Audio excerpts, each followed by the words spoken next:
La señal de la Santa Cruz de nuestros enemigos, líbranos, Señor Dios nuestro. En el nombre del Padre, y del Hijo, y del Espíritu Santo. Amén. Señor mío y Dios mío, creo firmemente que estás aquí, que me ves, que me oyes. Te adoro con profunda reverencia. Te pido perdón de mis pecados y gracia para hacer con fruto este rato de oración. Madre mía Inmaculada, San José mi Padre y Señor, Ángel de mi guarda, intercedan por mí. Continuamos el comienzo de la vida pública de Jesús en San Lucas.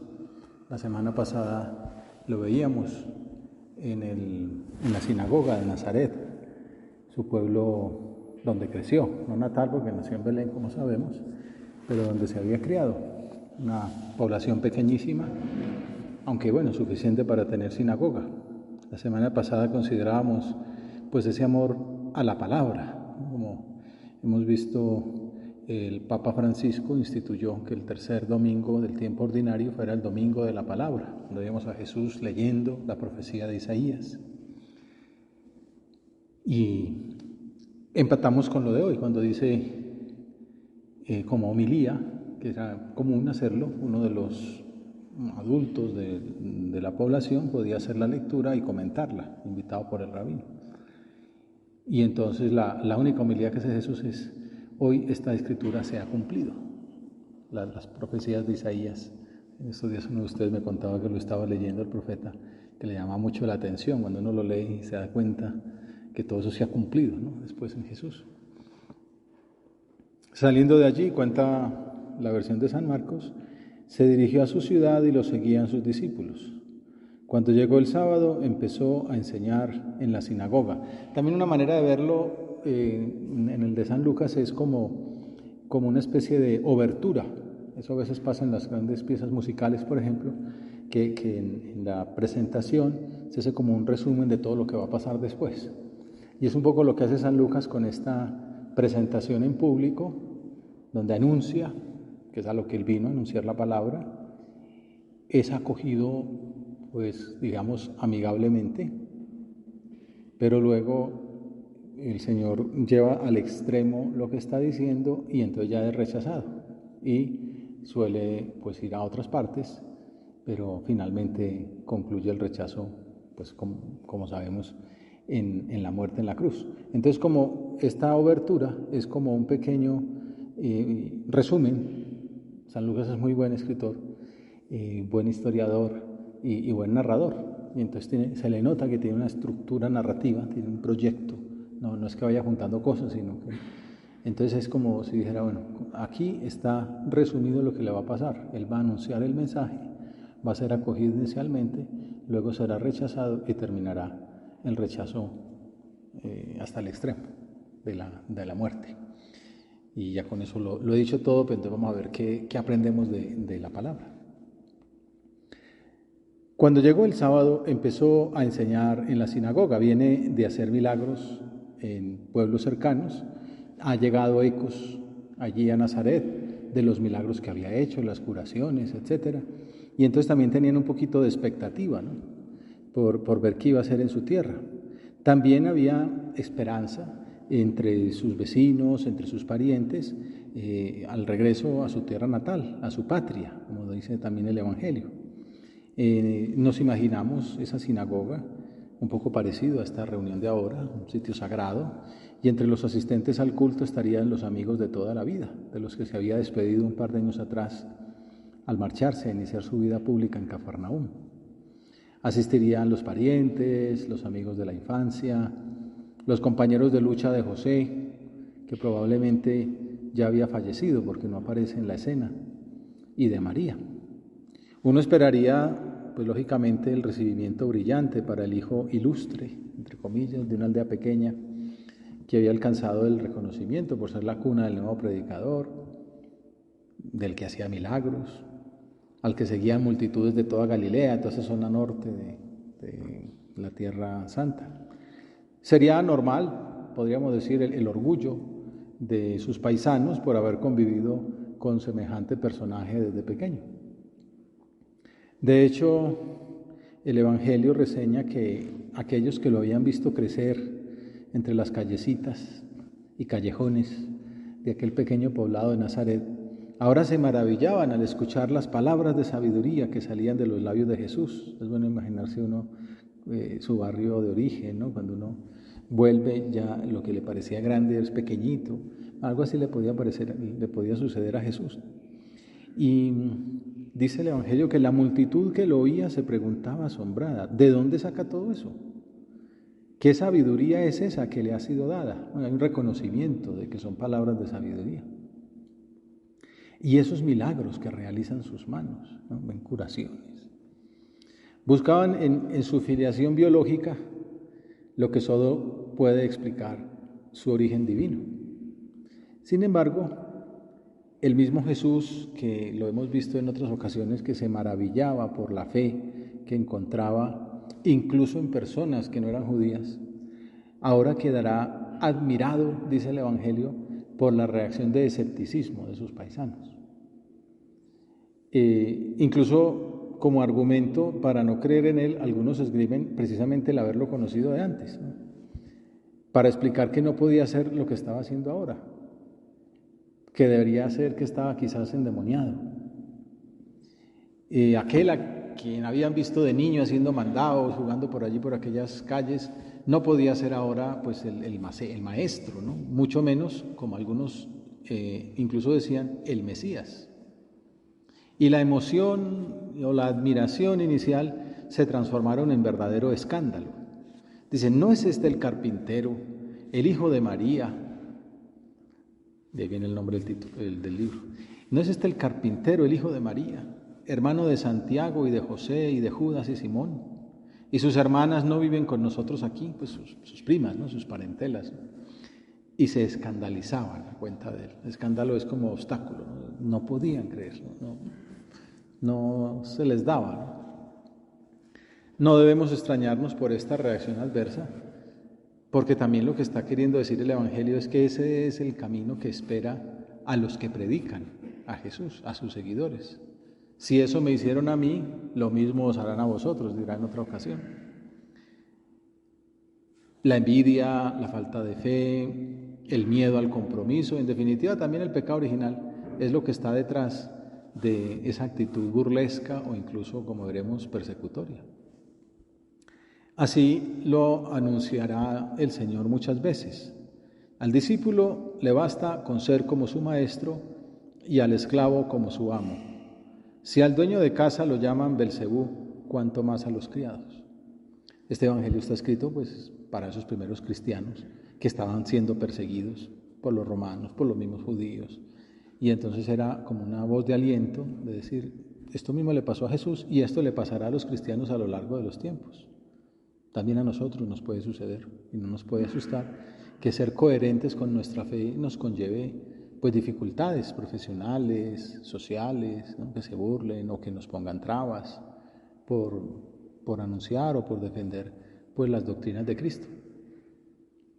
Si alguna vez el Señor, tú Dios nuestro que nos estás acompañando en este rato de oración, permitieras que experimentásemos esas persecuciones por seguirte o por anunciar tus doctrinas, podemos pensar que nada se pierde. Creceremos en humildad, en fe, en esa conciencia de que solo somos instrumentos de la gracia de Dios. Esa gracia no se pierde y los méritos de esas obras fructificarán en otros terrenos. Recuerdo que don Álvaro del Portillo contaba a veces cuando le decían de dificultades en la labor apostólica, que se hacía mucho trabajo, pero no venían frutos, decía, tranquilos, vendrán vocaciones en Filipinas. Como una manera de decir, pues Dios sabe lo que hace, pues uno se mueve en Chía y de pronto los frutos terminan en las antípodas, ¿no? Y recuerdo yo haber convivido con varios filipinos que decían, nosotros somos de esa oleada, porque efectivamente por esos años venían muchas vocaciones, había centenares en el centro de estudios de Filipinas. Nunca se sabe qué pasa con la gracia de Dios, ¿no? Dónde termina fructificando lo que los sembradores del Evangelio hacen en sus zonas. Veamos otra dimensión de la crítica que hacen sus vecinos. ¿No es este el carpintero, el hijo de María, hermano de Santiago y José y Judas y Simón y sus hermanas no viven con nosotros aquí. Se escandalizaban a cuenta de él. Se menciona en un contexto polémico, pero no deja de ser significativo que se hable de su vida familiar, se le reconozca porque era un hombre con hogar, con parientes. Es Dios que se ha hecho hombre, sabemos nosotros, pero es muy bonito ver que se ha hecho un hombre normal.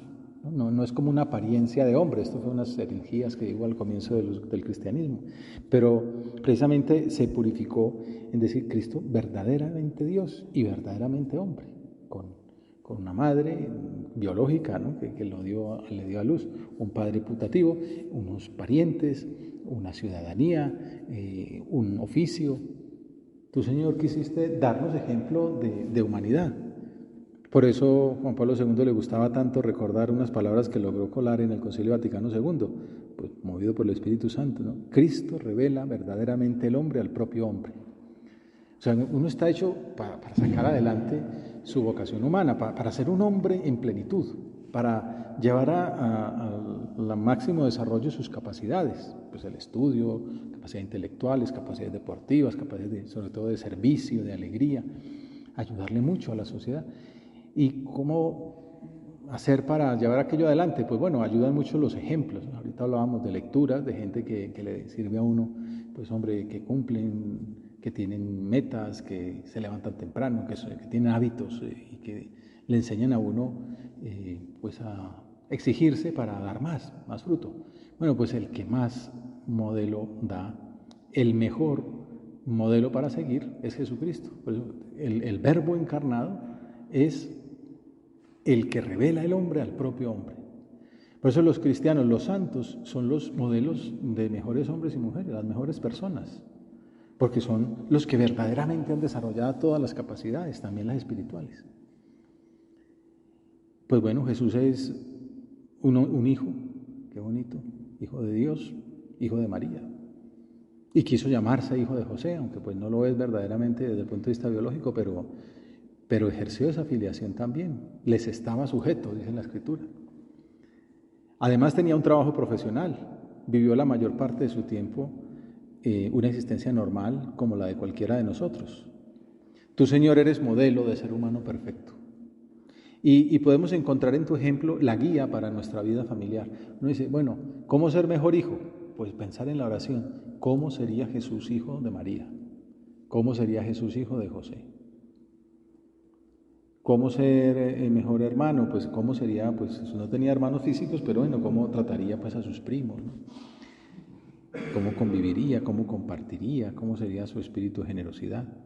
San José María dice, vamos a pedir luz a Jesucristo nuestro Señor y a rogarle, hagámoslo ahora, aquí en este rato de oración, Señor, te rogamos que nos ayudes a descubrir en cada instante ese sentido divino que transforma nuestra vocación profesional en el quicio sobre el que se fundamenta y gira nuestra llamada a la santidad. Ayúdame a descubrir, Señor, que en ese rato de estudio, en esa preparación de un examen, en esa atención de un paciente, en ese trabajo en una máquina, en esa labor humana, la que sea, es como la bisagra sobre la cual se fundamenta y gira nuestra llamada a la santidad. Lo que hemos oído muchas veces, ¿no? ¿Dónde se nos va a medir nuestra santidad? Pues en lo que hacemos, en nuestro trabajo. No puede haber como una fractura, ¿no? Que hacía su trabajo de una manera y rezaba mucho, ¿no? Pues, no sé, que si era conductor de buseta, se pasaba el semáforo en rojo, no daba las devueltas justas, vivía la guerra del centavo y luego rezaba mucho. Y pues, me imagino que el día del juicio algo le dirán, ¿no? Porque, oye, pues, seguramente que no sucede. Si uno reza mucho, bien, pues el Señor le hace ver que hay que cumplir las mínimas reglas, ¿no? O sea, que hay que santificar el trabajo de manejar una buseta, que hay que vivir la caridad con los pasajeros, con los colegas, con los otros conductores, con los agentes del tránsito. ¿Cómo conduciría Jesucristo? Me gusta a mí decir a veces en la dirección espiritual, y, sí, creo que no conduciría no respondería al modo que uno responde a veces al patán que se le atraviesa, bueno, lo que sea. En el Evangelio encontraréis que Jesús era conocido como el obrero, el Hijo de María, lo que acabamos de oír. Pues también nosotros, con orgullo santo, tenemos que demostrar con los hechos que somos trabajadores, hombres y mujeres de labor. De hecho, a lo que quiero llegar, o a lo que quiere llevarnos la liturgia del Evangelio de mañana, es mostrar a Jesús que anuncia las palabras de Isaías. Porque uno entonces, como siempre hacemos, la clave de exégesis o de hermenéutica es mirar qué dice la primera lectura para ver cómo se relaciona con el Evangelio. Y si uno mira la primera lectura, pues sale un profeta. Pues entonces quiere decir que el mensaje es la profecía. Jesús profeta, Jeremías profeta, nosotros profetas. Entonces, por eso estoy hablando de la santidad en el trabajo, porque con ese trabajo anunciamos a Cristo. Lo anunciamos con nuestra palabra, con un consejo oportuno, con una invitación a estar cerca del Señor, como hacen los apóstoles. Hemos encontrado al Mesías. En esa serie que está de moda ahora del Chosen, pues muestran a Andrés como le dice a Pedro y Pedro no le cree, le pone trabas. También en otras películas antiguas siempre ha pasado así, un Pedro que se resiste. Pero está el testimonio de su hermano. O el otro que dice, hemos encontrado al Mesías. ¿Y de dónde es? No, pues de Nazaret. De Nazaret no puede salir nada bueno. Pero bueno, está esa, ven y verás. Está Juan Bautista que les dice, ese es el Cordero de Dios. Y entonces ellos lo persiguen, ¿no? Hasta ¿qué buscáis, no? Maestro, ¿dónde vives? Todos son ejemplos de profecía, de anuncio, de apostolado. Y Jesucristo pues va haciendo sus discípulos, va reclutando esos apóstoles a los que luego después instituirá como los 12 columnas, así como en el Antiguo Testamento había 12 tribus, él establece 12 apóstoles para el nuevo pueblo de Dios. Pero cada uno apóstol. Luego San Pablo dirá, ay de mí si no evangelizara. Porque es que si soy bautizado tengo que dar testimonio de Cristo, ¿no? En otra parte dirá, tienes que estar dispuestos a dar razón de la esperanza en lo que creen, ¿no? Que es esa unidad de vida, ¿no? Si tienes tanta fe, muéstramelo con tu vida. Hay algún autor que dice eso, muéstrame con tu vida que Cristo vive. No me digas cosas. Déjame, yo veo tu testimonio. También lo vemos, ¿no? En muchos casos de historias de santos, personas que transforman su alrededor por su modo de vida, ¿no? Se me viene ahora a la mente la Madre Teresa de Calcuta, una mujer minúscula, pobre, medio deportada, pues, o sea, una extranjera, pues albanesa, que siempre pues estaban como mal vistos porque pues no es que fuera de una potencia mundial, pero con su unión con Cristo transformó. Pues para empezar la India, un país donde no hay cristianismo, tal, puede mirar, porque ustedes seguramente no les tocó, mirar, no sé, pongan en Google, funerales Madre Teresa de Calcuta, millones de gente de la India queriendo ver a aquella mujer porque la admiraban, miraban su testimonio y decían, aquí hay algo más, esta mujer está con Dios. Bueno, pues, por poner un ejemplo, ¿no?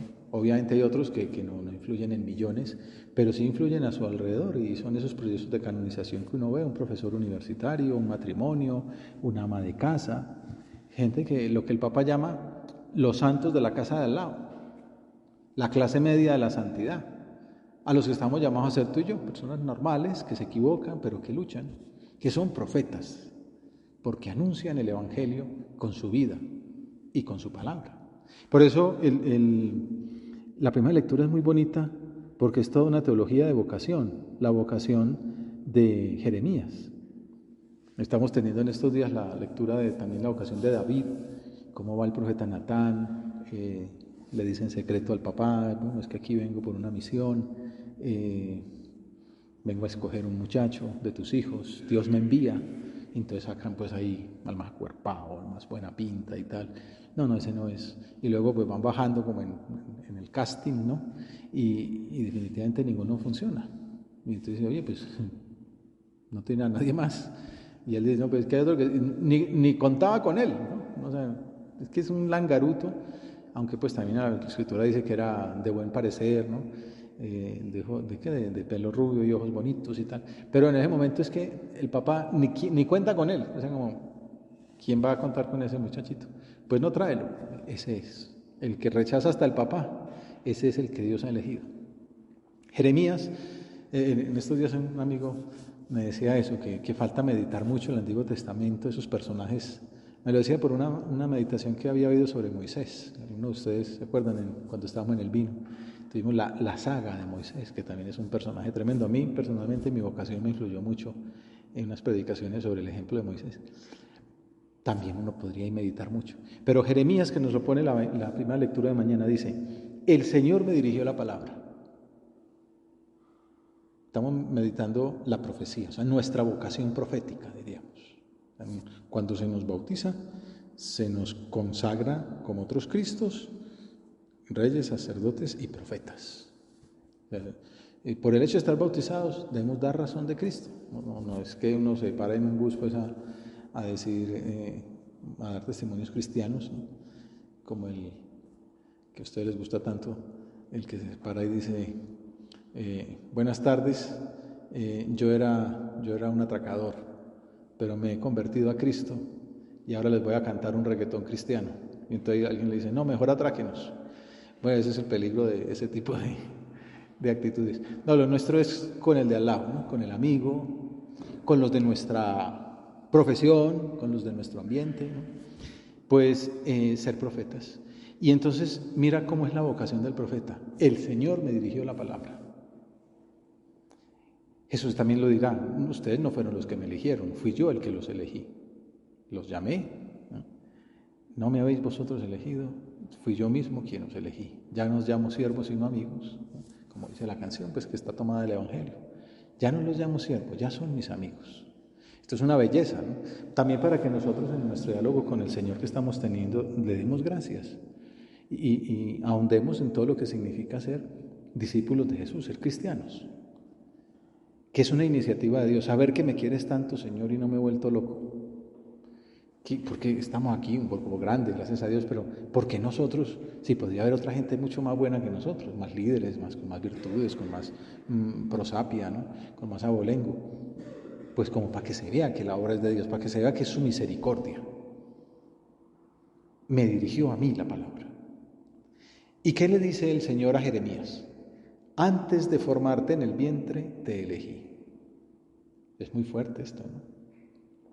Poco el Papa habla de esto, de que tengamos esa conciencia vocacional, de que Dios nos llama. No estoy hablando de vocación específica en la iglesia, en una orden religiosa, en el Opus Dei, no, sino, pero que sintamos, pues cada uno tendrá la suya, que Dios a cada uno nos ha llamado. Antes de formarnos en el vientre, nos había elegido. Claro, esto tiene un problema filosófico que hay que estudiar muy profundamente, porque el tiempo en Dios es distinto al tiempo nuestro, porque en Dios no hay antes ni después. Pero Dios, para que lo entendamos, lo dice así: primero nos dio la vocación y después nos formó en el vientre. No es como que fuimos concebidos y bueno, no sé, al tercer mes de ser embrión o a los 10 años. No, antes. El proyecto de Dios era que ese señor y señora se juntaran y ahí saliéramos nosotros. Pero ahí estaba en el proyecto, antes te elegí. San Pablo lo dice también: nos eligió en él antes de crear el mundo, para que fuésemos santos e inmaculados en su presencia en el amor. Es del antiguo y del nuevo. Antes de formarte en el vientre, te elegí. Gracias, Señor. Se habla mucho de la autoestima, ¿no? Hace falta. ¿Qué más autoestima queremos, ¿no? Saber que somos elegidos de Dios, que Él nos ha llamado desde la eternidad. Antes de que salieras del seno materno, te consagré. Consagrar es como separar, ¿no? Sacar de un grupo, ¿no? de lo profano y hacerlo santo, sagrado. Por eso a nosotros en el bautismo se nos impone un crisma, se nos unge. Ungir en griego es Christos, ¿no? Cristo significa ungido.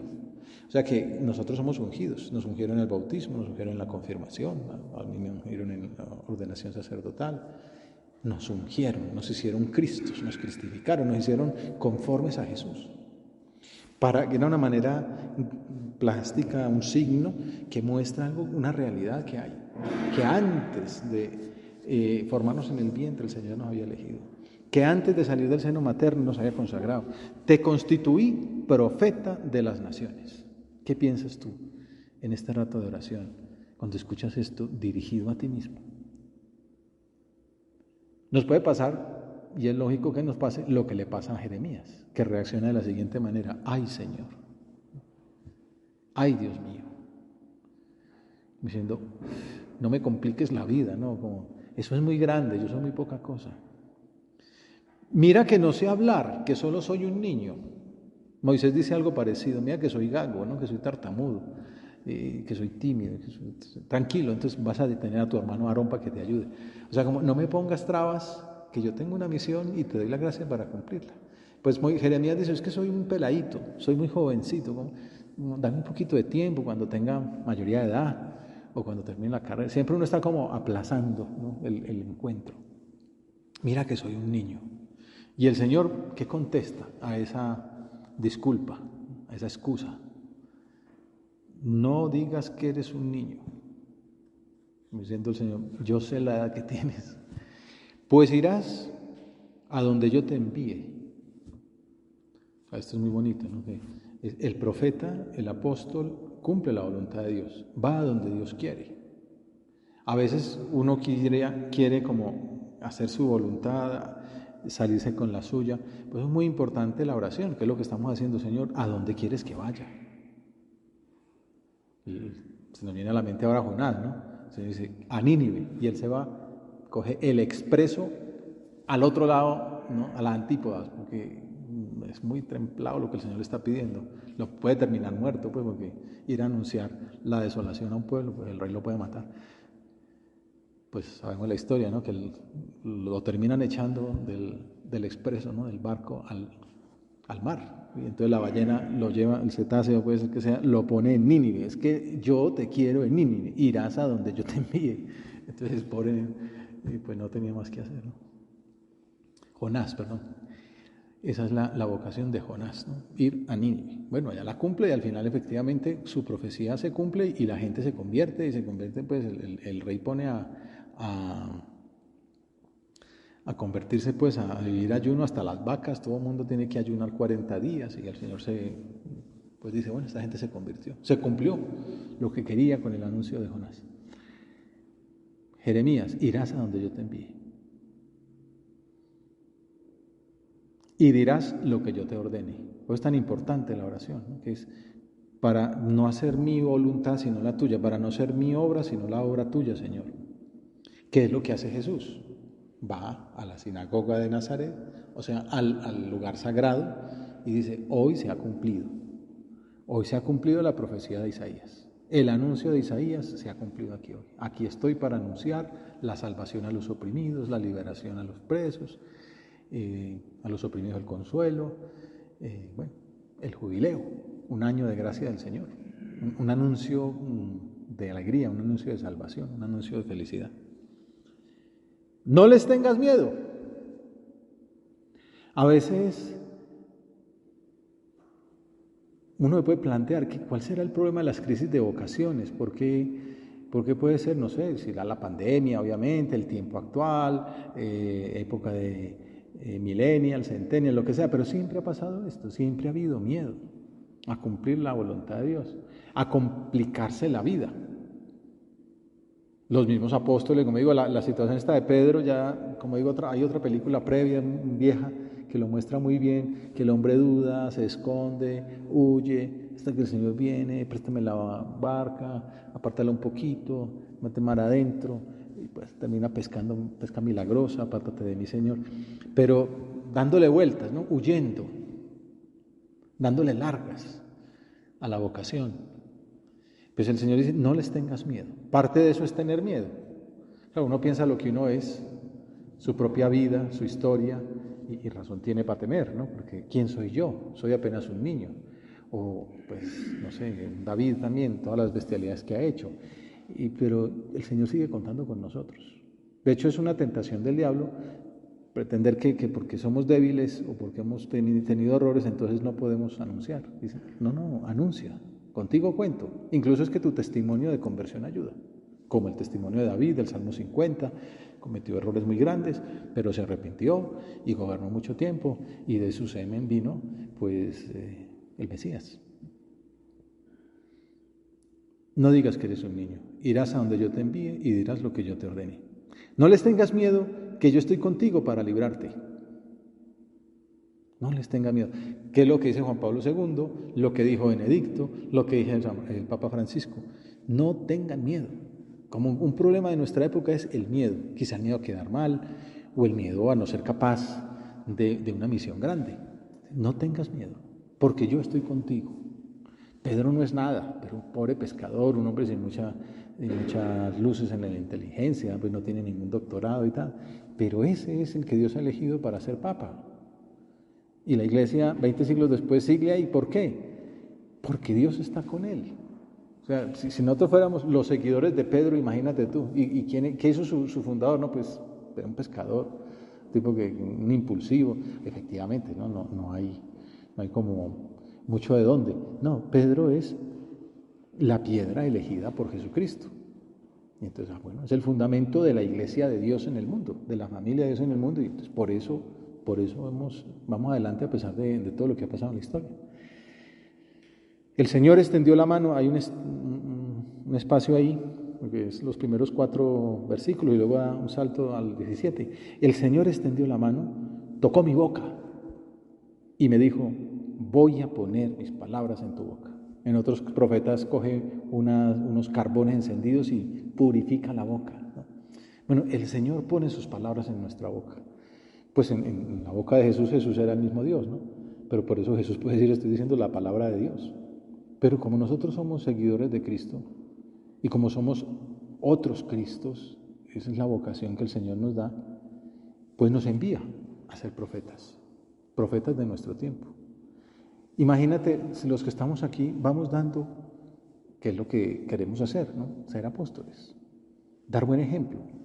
Ese buen ejemplo da a la hora que llegamos a clase, cómo estamos, qué actitud tenemos, cómo tomamos los apuntes, cómo estamos con el de al lado, cómo le ayudamos al que lo necesita, qué viene después, cómo santificamos ese estudio, cómo santificamos el deporte, cómo santificamos la comida, cómo santificamos la bebida, cómo santificamos el descanso. Y vamos generando a nuestro alrededor pues un cambio, una ola positiva de paz y de amor, del mensaje de Cristo. Vamos acercándonos, vamos preocupando por acercar a nuestros amigos al Señor, que se confiese, otro que tiene una dificultad personal, pues que la supere, si es el caso, no sé, que tiene que ir al médico, o que tiene que comer más, o que tiene que estudiar más y yo le tengo que explicar, o que pues tiene que trotar, o que tiene que hacer dieta, bueno, que tiene que dejar una de las 5 novias que tiene. Bueno, cada uno tiene su paso, pero si yo me siento profeta, llamado por Dios, voy cambiando el ambiente que hay a mi alrededor. Y ellos también me cambian a mí, porque yo voy aprendiendo de ellos. Y el Señor nos va llevando. Es de eso de lo que habla el Evangelio de mañana, ya se nos acabó el tiempo.